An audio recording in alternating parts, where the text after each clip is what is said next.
Sorotan kali ini kita akan mengulas pedas bagaimana sebuah negara kaya bisa lumpuh dalam semalam ketika pemimpinnya memiliki noda hitam yang menganga. Apakah Indonesia sedang berjalan di jalur yang sama? Atau kita sedang melihat masa depan kita sendiri dalam bayangan mencekam Venezuela? Ini adalah operasi Cakrawala Gelap, jatuhnya sang diktator, dan peringatan untuk Indonesia.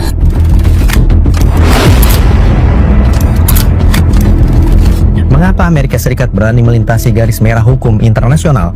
Jawabannya bukan tersimpan di dalam ruang sidang diplomatik, melainkan di dalam berkas tebal Departemen Kehakiman Amerika Serikat. Selama 25 tahun, Maduro bukan hanya dituduh sebagai politisi, melainkan sebagai arsitek dari Kartel de los Soles atau Kartel Matahari, sebuah organisasi kriminal yang dijalankan bukan oleh preman jalanan, melainkan oleh perwira militer tinggi Venezuela. Jaksa Federal di Manhattan tidak main-main.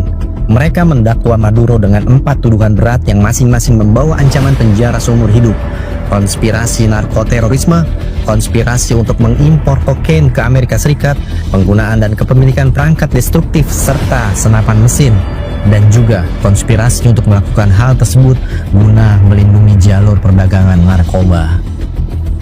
Tuduhan spesifiknya, Maduro diduga bekerja sama dengan kelompok gerilya FARC dari Kolombia untuk membanjiri jalanan Amerika dengan kokain.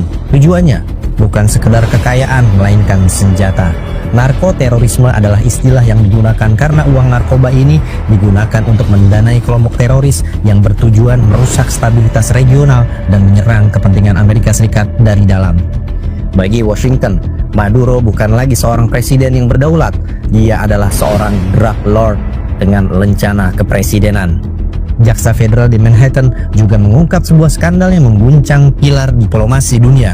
Maduro dituduh menyalahgunakan otoritasnya saat menjabat sebagai Menteri Luar Negeri hingga menjadi presiden untuk satu tujuan, yaitu melegalkan para kriminal. Amerika Serikat mengklaim memiliki bukti bahwa Maduro secara pribadi memfasilitasi pembuatan paspor diplomatik Venezuela bagi para pengedar narkoba kelas kakap. Dengan paspor ini, para kurir kartel tidak lagi perlu mengendap-endap di perbatasan. Mereka melintasi bandara internasional dengan kekebalan diplomatik, membawa koper-koper berisi uang hasil pencucian narkoba, seolah-olah mereka adalah pejabat negara yang sedang bertugas. Tak berhenti di situ, ia dituduh mengubah bandara-bandara militer di Venezuela menjadi gerbang tol bagi kokain. Maduro diduga memerintahkan aparatnya untuk memberikan perlindungan bersenjata bagi pesawat-pesawat pribadi yang membawa serbuk putih tersebut dari Kolombia menuju Meksiko sebelum akhirnya membanjiri jalan Los Angeles dan Chicago. Dalam penangkapan dramatis di Caracas, Maduro tidak sendirian. Di sampingnya, dalam borgol baja yang sama, berdiri Cilia Flores, sang ibu negara. Di Venezuela, ia dikenal sebagai La Primera Combatiente atau sang pejuang pertama. Namun bagi Departemen Kehakiman Amerika Serikat, Cilia Flores adalah pilar penting dalam konspirasi ini. Perannya melampaui sekedar pendamping protokol. Flores dituduh bekerja sama dengan suaminya untuk mengelola jalur distribusi kokain yang sebagian besar merupakan barang sitaan dari kepolisian Venezuela sendiri. Alih-alih memusnahkan narkoba hasil sitaan, rezim ini diduga mendaur ulang barang haram tersebut dan menjualnya kembali melalui jaringan kartel.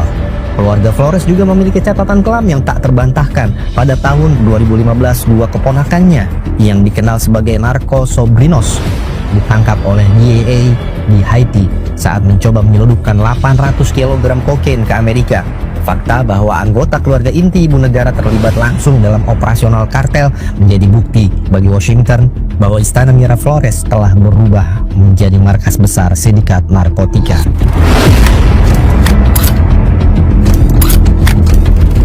Mari kita masuk lebih dalam ke mekanisme narkoterorisme ini. Bagaimana mungkin sebuah negara berubah menjadi kartel? Di bawah kepemimpinan Maduro, Venezuela diduga menyediakan tempat berlindung aman bagi kelompok pemberontak. Pesawat-pesawat tanpa identitas lepas landas dari landasan pacu tersembunyi di hutan Venezuela, membawa bertonton kokain menuju Karibia dan Amerika Tengah sebelum berakhir di hidung para pengguna di Miami atau New York. Amerika mengklaim memiliki bukti komunikasi di mana Maduro secara langsung memerintahkan penggunaan militer untuk melindungi pengiriman ini. Setiap gram kokain yang keluar menyisakan margin keuntungan yang masuk ke kantong-kantong elit rezim untuk menjaga kesetiaan militer. Di tengah inflasi yang menghancurkan rakyatnya sendiri. Ini adalah bentuk perang asimetris. Dengan merusak generasi muda Amerika melalui narkoba, Maduro dituduh melakukan balas dendam atas sanksi ekonomi yang mencekik negaranya. Namun strategi ini akhirnya menjadi bumerang. Hadiah 15 juta dolar atas kepalanya berubah dari sekedar poster buronan menjadi mandat operasi militer penuh. Kekuasaan Maduro juga ditopang oleh tangan-tangan berdarah jalanan yang disebut kolektivos. Ini adalah geng-geng bersenjata yang didukung langsung oleh negara. Maduro dan istrinya dituduh memelihara kelompok ini bukan hanya untuk membungkam oposisi, tapi untuk mengamankan wilayah-wilayah strategis perdagangan narkoba. Kolektivos berfungsi sebagai polisi bayangan yang memastikan tidak ada gangguan terhadap logistik kartel.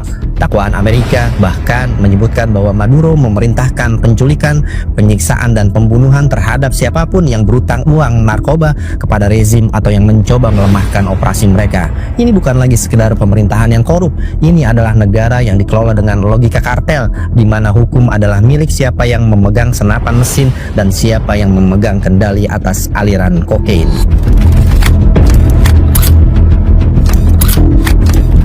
Bagaimana dengan rakyat Venezuela? Mereka yang paling merasakan dampak dari kepemimpinan Maduro. Di jalan-jalan Caracas terjadi paradoks yang menyayat hati. Di satu sudut di depan istana Miraflores, ratusan pendukung setia yang dikenal sebagai Chavistas berkumpul di bawah kegelapan. Mereka menangis, meneriakkan nama Maduro dan mengutuk apa yang mereka sebut sebagai penculikan imperialis. Bagi mereka, Maduro adalah benteng terakhir melawan penjajahan Amerika. Namun, beberapa kilometer dari sana, di lingkungan miskin yang telah bertahun-tahun kelaparan, terdengar suara kembang api yang diletuskan secara sembunyi-sembunyi. Di Buenos Aires, Bogota, dan Madrid, tempat jutaan diaspora Venezuela melarikan diri dari krisis, orang-orang turun ke jalan dengan bendera kuning, biru, dan merah. Mereka berpelukan, menangis bahagia, merasa bahwa mimpi buruk mereka telah berakhir. Bagi mereka, penangkapan ini bukan tentang hukum internasional, ini tentang keadilan bagi anak-anak yang mati karena kekurangan gizi dan bagi demonstran yang tewas di tangan aparat.